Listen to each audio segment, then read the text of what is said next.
The sugarcane had not moved in 40 minutes, and that was the problem. On Leyte Island in the Philippines, November 1944, Private First Class Raymond Castillo pressed his cheek against the warm stock of his M1 and watched the field and tried to understand why his chest felt like something was standing on it. There was no wind. There was no sound. The Japanese defensive line was somewhere inside that cane. His sergeant had said 200 meters, maybe less, and yet nothing had happened. And the nothing had been going on long enough that it had become its own kind of violence. Then the man 3 positions to his left made a sound Raymond had never heard a person make before, and the sugarcane still did not move. And Raymond understood that the danger was not in front of him. It was underneath. There is a category of weapon that military historians discuss in footnotes, in technical appendices, in the specialist journals that most people never read. These are not the weapons of famous battles or turning point campaigns. They are the weapons of the infantry soldier's private war, the war that happens in the space between his boots and the ground beneath them, in the gap between his body and the air around it, in the terrible quiet before contact when every sense is reaching outward and still arriving too late. These weapons were not designed to win wars at the strategic level. They were designed to do something more personal and more lasting, to make the ground itself untrustworthy, to make movement lethal, to make the most fundamental act of soldiering, putting one foot forward, into a calculation that some men, once they understood the odds, could no longer make. What Raymond Castillo had stumbled into on Leyte was the outer edge of a Japanese defensive system built around the Type 93 anti-personnel mine, a ceramic-cased pressure-activated device specifically engineered to defeat the metal detectors that American combat engineers carried. Containing no metal components, it offered nothing for detection equipment to find.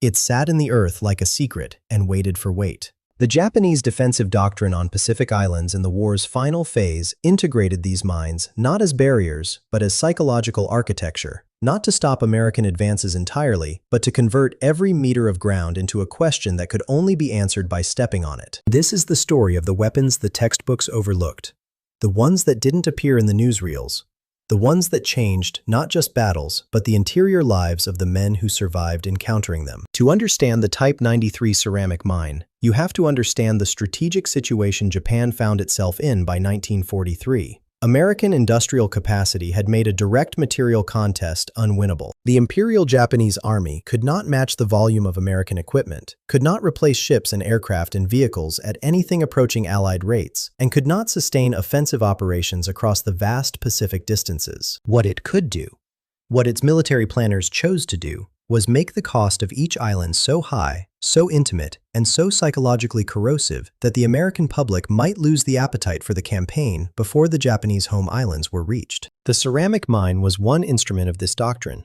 Traditional landmines used metal casings, metal firing pins, metal spring mechanisms, all detectable by the SCR-625 mine detector that American combat engineers used to sweep paths through suspected minefields. The Type 93 used a simple ceramic pressure plate housing a small explosive charge, with a wooden firing pin and no metal components of any kind whatsoever. Against standard detection equipment, it was invisible. The only reliable methods of finding it were careful visual inspection of disturbed soil, extraordinarily slow and dangerous under fire, or the use of long probing rods inserted into the earth at shallow angles every few inches across an entire suspected area. On islands like Peleliu and later Okinawa, American combat engineers described sweeping ground that their detectors reported clean, advancing their units across it, and then losing men to detonations that the equipment had categorically failed to identify. The psychological effect of this feedback loop, your technology tells you the ground is safe, the ground kills someone anyway, was cumulative and severe. Engineers who survived multiple such experiences described a specific form of cognitive paralysis that developed over time.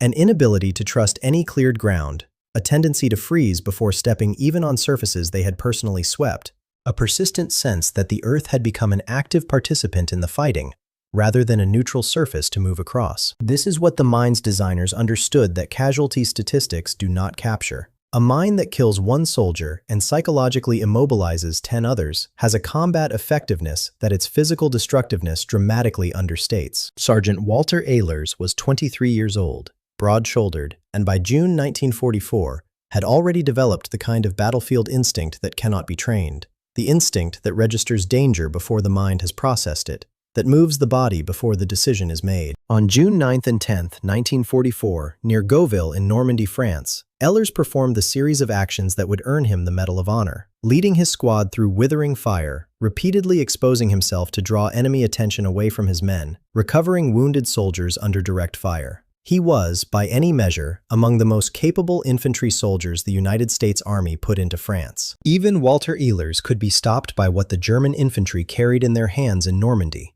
a weapon so simple in concept and so devastating in application that Allied tank commanders, briefed on it before the landings, had spent weeks developing tactical modifications to their armored doctrines specifically to address it. The Panzerfaust, literally armor fist, was a single-shot, disposable anti-tank weapon that a single German infantryman could carry, aim, and fire from a standing or crouching position. It required no crew. It required no setup. It weighed approximately 6 pounds in its most common configuration. It could penetrate up to 200 millimeters of armor plate, enough to defeat any Allied tank operating in Normandy in 1944, at ranges up to 60 meters. And it cost approximately 25 Reichsmarks to manufacture, making it trivially cheap to produce in the hundreds of thousands. Allied tank crews operating in the hedgerow country of Normandy described a specific and consuming fear of the Panzerfaust that differed from the fear of German anti-tank guns or artillery. Anti-tank guns had positions. They could be spotted, reported, called in for air or artillery strike. The Panzerfaust had no position. It could be carried by a single soldier lying in a ditch, hiding in a cellar window, crouching behind a hedgerow. It required no training beyond a brief demonstration. German forces, in the war's final phase, issued it to Volkssturm militia members, civilians with minimal military experience. And those civilians became, in possession of this device, a genuine threat to Allied armor. American tank commanders in Normandy adapted. Tanks began advancing with infantry in close escort specifically to identify and neutralize Panzerfaust threats before they could fire. The integration of armored and infantry tactics that became standard in Allied operations across France and into Germany was shaped significantly by the requirement to manage a weapon that cost 25 marks and could destroy a vehicle worth tens of thousands. The asymmetry was grotesque, and it was intentional. The Panzerfaust was not designed to stop the Allied advance. It was designed to make the Allied advance cost more than anyone had planned for, one tank at a time, from positions that no map could mark. Over 9 million Panzerfausts were produced before Germany's defeat. They accounted for a significant percentage of Allied armor losses in the Western European campaign. More importantly, they changed the behavior of Allied armored units in ways that slowed operational tempo, increased coordination requirements, and extended the timeline of the campaign in ways that casualty figures alone do not reflect. Britain, the autumn of 1940. The Wehrmacht had swept through France in 6 weeks. The Dunkirk evacuation had rescued the men but abandoned the equipment. The British Army was rearming from near zero, and the question being asked urgently in every planning office and weapons laboratory was not what the ideal infantry weapon would be, but what could be manufactured fast enough, cheaply enough, and in sufficient quantities to arm a civilian home guard against a German invasion that seemed, in those months, genuinely imminent. The answer that Lieutenant Colonel Stuart Blacker produced was the Blacker Bombard,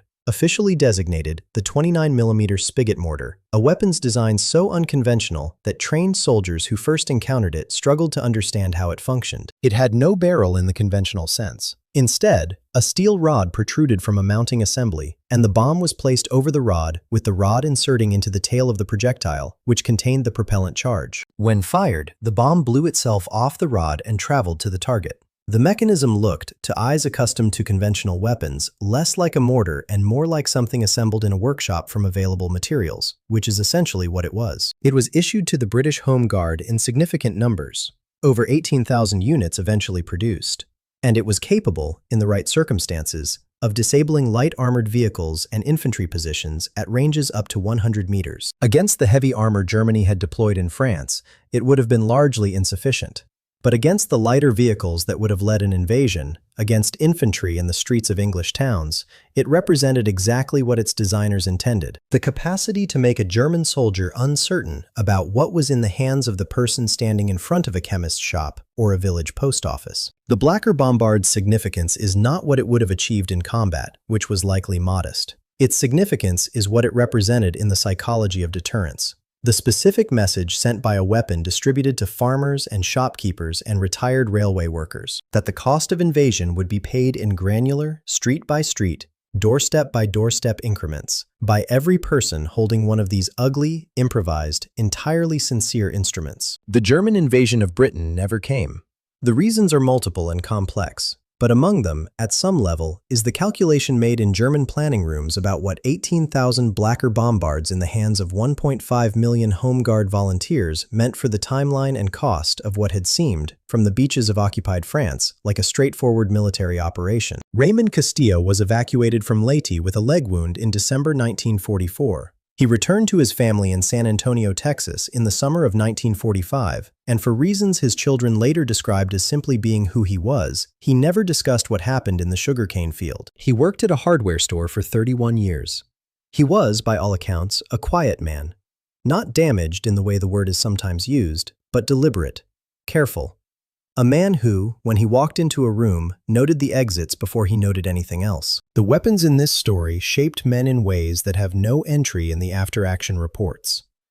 The Type 93 mine did not only destroy limbs, it destroyed the basic trust between a soldier and the ground he stood on, a trust so fundamental that most people never know they hold it until it is gone. The Panzerfaust did not only penetrate armor, it penetrated the doctrine that technological superiority translates cleanly into tactical control, and it made every Allied tanker who understood this spend the rest of the campaign looking at every hedgerow as a potential last thing he would ever see. The Blacker bombard did not only threaten infantry, it threatened the idea that war is fought by soldiers, and reminded everyone within range of its ugly barrel that in certain moments of historical extremity, the distinction between soldier and civilian becomes a philosophical position rather than a practical one. What unites all of these weapons is that they were built by people who understood something that conventional military thinking resists acknowledging: that the most durable damage in warfare is not structural, but psychological. That a soldier who cannot trust the ground moves differently, thinks differently,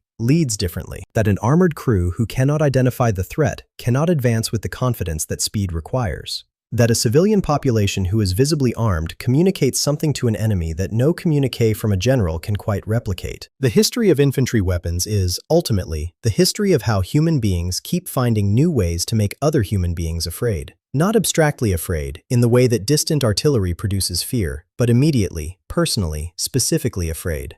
Afraid of the next step, the next shadow, the next face in the next window. That is the weapon that the weapons in this story truly were, and that is the weapon that no armistice has ever fully decommissioned.